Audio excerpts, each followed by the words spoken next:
getting our team to understand like, hey, we're not trying to use AI to replace anybody.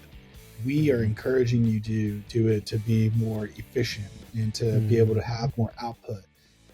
Welcome to the Lead In Podcast, where we dive deep into genuine stories of leaders who've seized control of their journey. This podcast is brought to you by Lead Hub, your growth partner for the trades. And now, let me kick it over to our guy, Austin Linney. Oh my goodness. See, we don't even call him Dennis. Boys and girls, welcome to the Lead In Podcast. We call him Vibe City.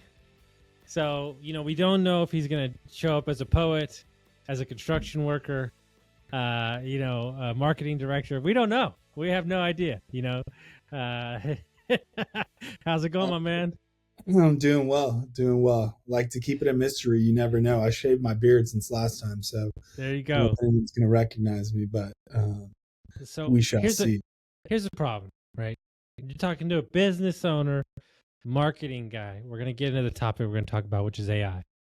Yeah. I was just talking about this with a coaching client. I think that we've created a society, especially when it comes to marketing, especially when it comes to technology around HVAC equipment, what's coming out now down the road. You feel like, how can a business owner that's got a million things they're juggling, 30 staff and servicing, how can they even wrap their mind around AI? And then they see a headline and the news, and that's like the extent of like the understanding of where they're living in, right? And so for me, I play with Chat GPT. I like it. I've used some stuff that's a little crazy even for me. You're like, whoa, that's pretty wild. But I'm always the type of person where I'm always going to play with it, and then I kind of find the best case. I know I'm not maximizing it, right? Right. So how should an owner who's just a regular owner, either starting their business or has a business, we'll start this way. What should they be excited about? Like, who cares who they're using? What should they be excited about? Yeah, I think they should be excited about how it can potentially help them streamline some of their operations overall. How can it make them more efficient in different areas? So we love AI because of those reasons. We know it's not the end all be all. One of the big quotes that kind of stuck out to me that I've heard lately is that, AI isn't going to replace marketers, but marketers who don't use AI will be replaced, and I think that goes for like other businesses too. Like, you'd be foolish not to look to see how can AI help me in my business. And so for business owners who are super busy and don't have time to do it, I would probably look to hire somebody to get some insight, at least a consultant, to say, hey, this is what my business looks like. How can AI help me? Because there's so many tools out there. There's so many different things that could potentially are something you could use, right? Which means there's a ton of noise. So you got to cut through that and figure out, okay, what could actually help me? Like, what does my onboarding process look like? How can I automate some of that and use AI for different touch points? That sort of stuff. The other thing, if you don't want to go out and hire anybody and get some consulting, is try to think about specific use cases, for your own business and start there, and try to figure out, okay, I don't want to try to eat this elephant all at one time. I just want a little chunk of it, and I'm struggling with a certain thing, and is there an opportunity for automation and AI to help me solve that? And it could be a ton of things in terms of you're tired of writing kind of the same email over and over. Well, what if you created a GPT that said, you uploaded all the information about your tone and how you've written emails in the past, and now you can just prompt it and say, hey, write an email about this, and then boom, it spits it out. You copy paste it, throw it in there, and you're good to go, right? So, in the past, you spent 10, 15, 20 minutes writing this email. Now it's 10, 15, 20 seconds to spit it out. You take another 30 seconds to read it, and then you're good to go. So I think looking at specific use cases so it's not so overwhelming, because people, will go down rabbit holes, and, it could be counterproductive to what you're trying to do. So I'd say, number one, if it's overwhelming, you don't know where to start, hire a consultant, have them kind of look at it, because there is, your time is valuable as a business owner. And I'm always trying to buy back my time where I can because I'm so busy in other areas. And I always have to ask myself, what is my best use? And how can I ensure my teams are successful and this business is successful as well? So I don't think there's any shame in doing that. I think the trap that I got caught in early, like I have to do it all myself. I have to figure it out. But what I've learned over time is like there's people already out there that have figured it out that can give me the answer, in an hour, as opposed to me spending 10 hours trying to figure it out myself. And what is the value of that 10 hours, to me? My billable rate here at Lead Hub is like $250, an hour. And so, that's time that I can, buy back and probably hire somebody to do it at a fraction of the cost. So I would say that's probably the routes I would go if it's a brand new business owner who knows nothing about it. Have you heard the quote about Henry Ford? Do you know the Henry Ford quote when he's in court and they're saying, Mr. Ford, you have this huge business, but you've never passed third grade. And they're asking him all these technical questions. And he finally gets upset and he says, sir, I can click a button on my desk and have any answer I want for the amazing people that work for me. And, that's the game is that, we have somebody on our team that loves tech. And like, when I say loves it, like can't get enough of it. And putting him in his position to update the price book and check into AI stuff and automated messaging, having him own that, Ryan will tell you, my CEO, he thinks it's one of the most important things that we did to stay up on that stuff. And I think that we as owners, we can get caught up in feeling like we missed the boat. But like, I would love the way you put it. If you just take one thing, like one thing in your business, like here's the deal. I don't want to scare people, but I've done some stuff that you're like, it doesn't make sense, right? So I took a drawing diagram of a ductwork. Okay. And I built out an entire A to Z steps on how to install it, what parts to order, what you would do, all from the picture. There was no words in the picture. They created that, right?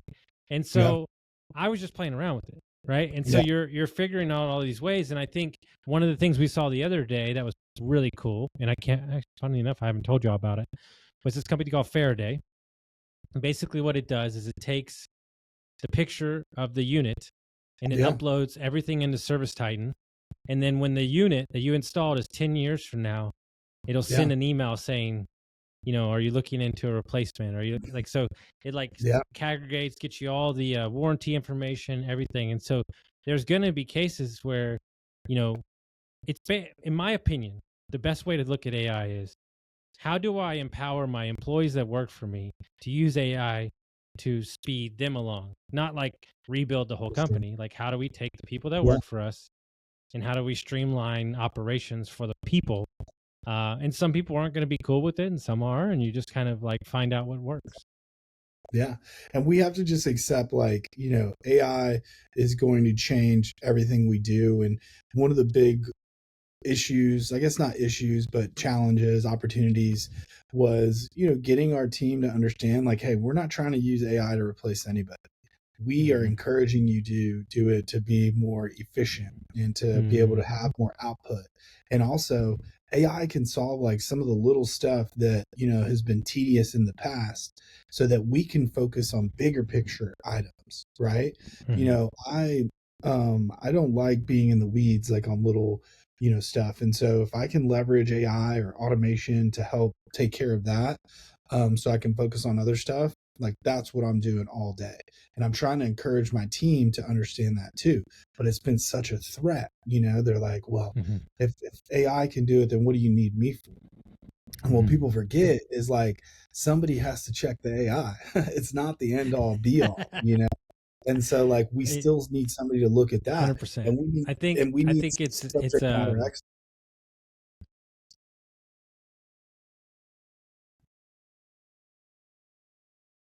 the way I look at it is let it take me 80% of the way. You fill in the last 20.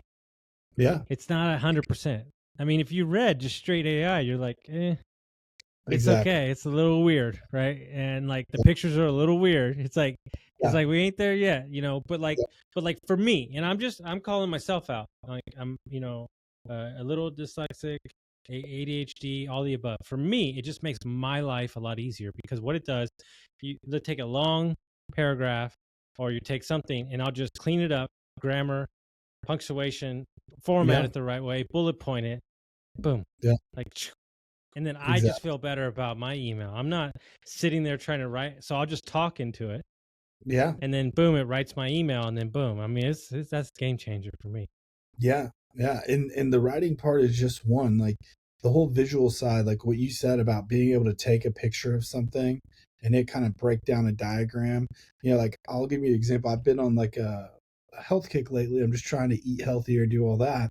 I have a GPT where I take a picture of my plate of food and then it says, okay, green beans, 50 calories, chicken, 200 calories. And so it's the types of AI are crazy. And the other one that is super popular right now is called Sora.